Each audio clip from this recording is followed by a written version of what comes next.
நண்பர்களே வணக்கம். நான் உங்கள் மதன் பேசுகிறேன். நான் இன்றைக்கி என்ன பேச வரேன்னா, நம்ம குளித்துறையில் மார்த்தாண்டம் பக்கம் குளித்துறை நகராட்சி சார்பாக நடந்து கொண்டிருக்கின்ற கடந்த 100 வருடங்களுக்கு மேலாக நடத்திட்டு வரக்கூடிய வாவுபலி பொருட்காட்சி பற்றி தான் பேசுகிறேன். இப்போ அந்த வாவுபலி பொருட்காட்சி இந்த நாள் 29ஆம் தேதி இன்றைக்கி ஆரம்பிக்குது. அது பார்த்திங்கன்னா 20 நாட்கள் நடக்குது. அதில் இன்றைக்கி பேப்பரில் கூட அதனுடைய நியூஸ் போட்டிருக்காங்க. எப்படி போட்டிருக்காங்கன்னா, அதை நீங்கள் பொருட்காட்சி ஆரம்பிக்குது.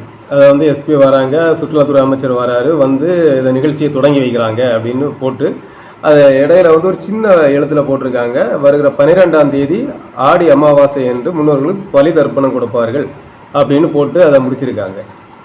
இதில் என்ன விஷயம் பார்த்தீங்கன்னா, அந்த பொருட்காட்சி என்பது இது வர்றதுக்கு காரணமே நம்ம முன்னோர்களுக்கு ஆடி அமாவாசை என்று தர்ப்பணம் கொடுத்து அவருடைய ஆசையை பெறுவது என்பது நம்ம முன்னோர்கள், நம்முடைய நம்பிக்கை. அதைத்தான் இந்த தாமிரபரணி ஆற்றின் கரையில் குளித்துறையில் வைத்து நூற்றுக்கணக்கான வருடங்களாக செய்து வந்தார்கள். அந்த வேளையில் வருகிறவர்களுக்கு கொஞ்சம் ஒரு பொழுதுபோக்காகவும் இருக்கட்டுமே என்று சொல்லி தான் இந்த குழந்தைகளுக்காக இந்த பொருட்காட்சியும் நம் முன்னோர்கள் ஆரம்பித்தார்கள். அதனுடைய முக்கிய குறிக்கோள், அதனுடைய சிறப்பு அப்படிங்கிறதே ஆடி அமாவாசை அன்று முன்னோர்களுக்கு திதி தர்ப்பணம் கொடுத்து அவர்களுடைய ஆசையை பெற்று அவர்களையும் திருப்திப்படுத்தி நம்மளும் சந்தோஷமாக வாழ வேண்டும். இதுதான் அந்த நிகழ்ச்சியுடைய முக்கியம். இதற்காகத்தான் இந்த நிகழ்ச்சியை ஆரம்பிக்கப்பட்டது. ஆனால் இன்று இந்த குளித்துறை நகராட்சி நடத்தக்கூடிய இந்த பொருட்காட்சி இந்த விஷயம் என்ன ஆயிடுச்சுன்னா, பொருட்காட்சியை தான் பெருசாக சொல்கிறாங்க. இந்த பொருட்காட்சிக்கு இடையில ஏதோ தர்ப்பணம் கொடுக்குற ஒரு நிகழ்வு நடக்குது அப்படின்னு சொல்லி இதை முடிச்சு, அதாவது எந்த நோக்கத்துக்காக ஆரம்பிக்கப்பட்டதோ அதை அப்படியே அந்த வரலாற்று திரிப்புன்னு சொல்கிறாங்க இல்லையா, வரலாற்றை இரட்டிப்பு செய்வது, வரலாற்றை மாற்றுவது, அதை தான் இந்த நிகழ்ச்சி செய்து கொண்டிருக்கிறார்கள் என்று நான் நினைக்கிறேன். ஏனென்றால் இது வாவு பலி என்பது ஒரு மலையாள சொல். வாவு என்பது தமிழில் அமாவாசை, மலையாளத்தில் வாவு பலி, தர்ப்பணத்தை தான் அவர்கள் பலி என்று சொல்கிறார்கள். சரியா, அமாவாசை தர்ப்பணம், அதற்காக உருவாக்கப்பட்டது தான் இந்த பொருட்காட்சி. ஆனால் இன்று பொருட்காட்சிக்குள் ஏதோ ஒரு தர்ப்பண நிகழ்வு நடக்கிற மாதிரி இதை மாற்றிட்டாங்க.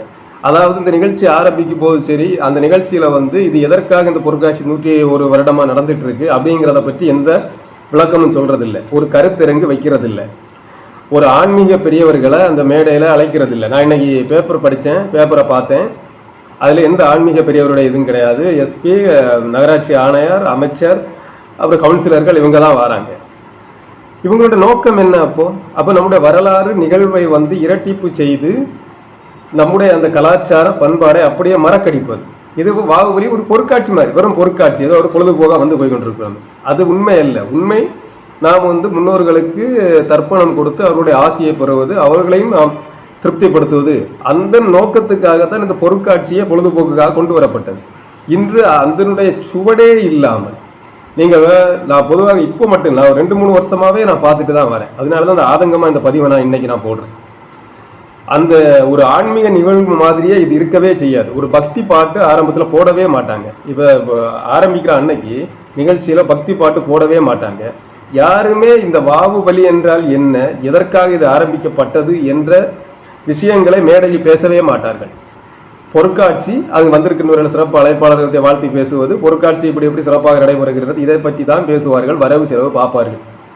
இதைதான் இதில் முக்கிய குறிக்கோளை அப்படியே இரட்டிப்பு செய்து வரலாறை அப்படியே மறக்கடித்து அந்த நம்முடைய உண்மையான விஞ்ஞானபூர்வமான இந்த அமாவாசை தர்ப்பணம் இந்த நிகழ்வை இரட்டிப்பு செய்கிறார்கள். நான் சொல்ல வருவது என்னவென்றால், இந்த நிகழ்வு சிறப்பான நிகழ்வு. இந்த குளித்துறை நகராட்சி நிர்வாகம் கண்டிப்பாக இதை கருத்தில் கொண்டு வருகின்ற அடுத்த வருடத்தில் இருந்தாவது இது ஒரு ஆன்மீக பெரியவர்களை கொண்டு வைத்து அவர்களையும் வைத்து இந்த நிகழ்ச்சியை துவங்க வேண்டும். துவங்க நிகழ்ச்சியில் இப்போ ஆடியோ ஃபுல்லாக ஒளிபரப்புறாங்க. அப்போது இந்த இந்த ஆன்மீக பாடல்களையும் அதில் ஒலிபெருக்கியில் ஒளிபரப்ப வேண்டும். 2 இது 20 நாட்கள் நடக்கிறது. இங்கே பல்வேறு நிகழ்ச்சிகள் நடக்கும். என்னன்னா, நமக்கு கபடி போட்டி அப்படி இப்படின்னு சொல்லி நிறைய பிரச்சனை நடக்கும், டான்ஸ் நிகழ்ச்சியெல்லாம் நடக்கும். அப்படி நடக்கும்போது இடையிடையே ஆன்மீக கருத்தரங்கங்கள் வைக்க வேண்டும். இந்த பலிகர்ம நிகழ்ச்சி இங்கு எப்படி துவங்கப்பட்டது, எதனால் வந்தது, அதன் பிறகு தர்ப்பணம் கொடுப்பது என்று பல நூற்றாண்டுகளாக நடைபெற்றுக் கொண்டிருக்கின்றது. பொருட்காட்சி ஆரம்பித்து 100 வருடங்கள் தான் ஆகிறது. அப்போ இது எதுக்கு அதோட ஒட்டி அப்படி இதை ஆரம்பித்தார்கள் அப்படின்ற வரலாறையும் இந்த சன்னதிக்கு எடுத்து சொல்ல வேண்டும். இதை குளுத்துறை நகராட்சி நிர்வாகம் இதை செய்ய வேண்டும் என்பது என்னுடைய தாழ்மையான வேண்டுகோள். நம்முடைய வரலாறுகளை இரட்டிப்பு செய்யாதீர்கள், மறக்கடிக்காதீர்கள். நம்முடைய அடுத்த சன்னதிக்கு இதை நாம் கடத்த வேண்டும். ஆகவே தமிழக அரசும் இந்த குளுத்துறை நகராட்சி நிர்வாகமும் அடுத்த வருடத்தில் இருந்தாவது இந்த நிகழ்ச்சியின் உண்மையான நோக்கம் என்ன என்பதை மக்களுக்கு தெரியப்படுத்த வேண்டும். அதற்குண்டான நிகழ்ச்சிகளை, இந்த 20 நாட்கள் நிகழ்ச்சிகளை, ஆன்மீக கருத்தரங்குகள், இந்த ஆன்மீக பெரியவர்களை அழைத்து பேச வைப்பது, இந்த மாதிரி ஒரு நல்ல விஷயங்களை முன்னெடுக்க வேண்டும். நிச்சயமாக நம் வரலாறை இரட்டிப்பு செய்யக்கூடாது.